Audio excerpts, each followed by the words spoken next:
Hello. Hello, son.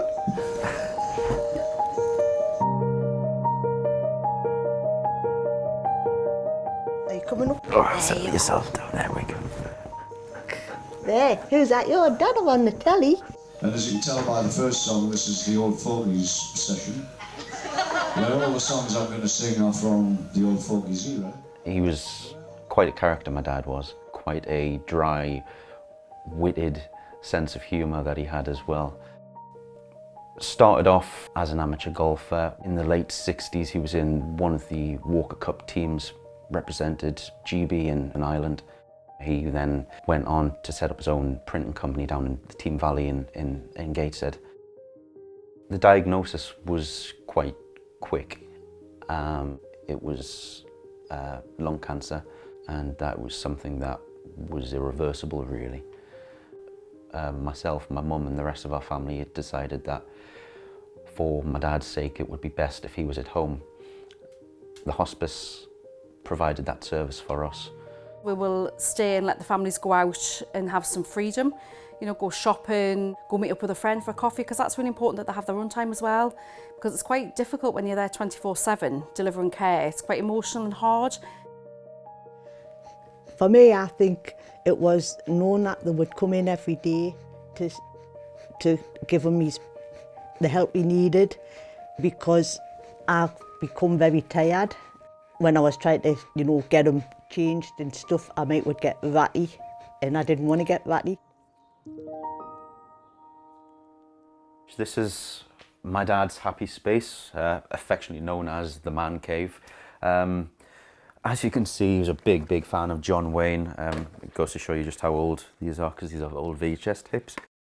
There was one occasion when one of the nurses had come to the house to provide some small respite for my mum to be able to take the dog for a walk. The nurse had a shared interest in John Wayne, just like my dad had done.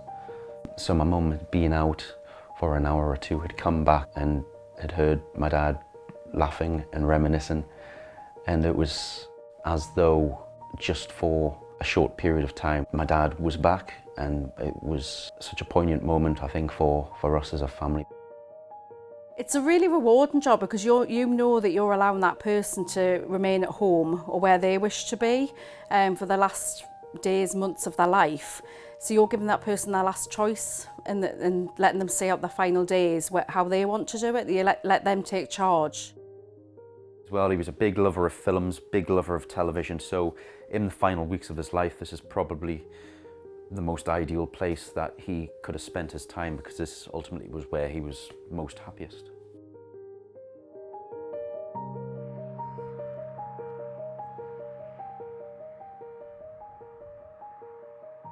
What was essential for him, if he was wanting to raise money for charity, was that it was local and community based and had such a lasting impact on members of the community.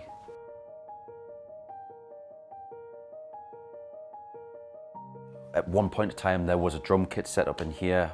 We used to have a big PA system set up with speakers, microphones, mic stands, you name it, we used to have it in here. And this is where we used to congregate, this is where we used to rehearse. You gotta see it's our destiny. You can bet on that.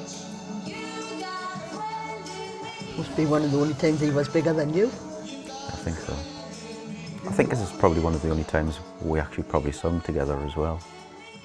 That's when I watch these videos, that's what I think of. I didn't really appreciate just how good life was.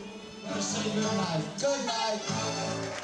He had peace of mind in his final weeks. He wanted to be around my mum and the dog. He wanted to be in his own home.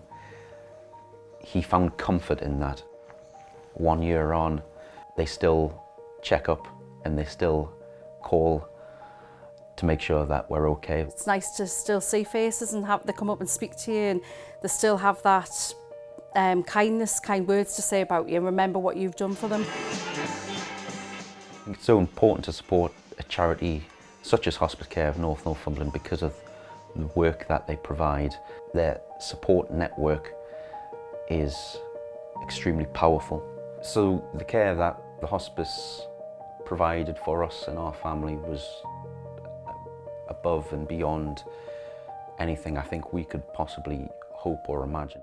They were so lovely and warm, and I can't thank them enough for what they've done for me.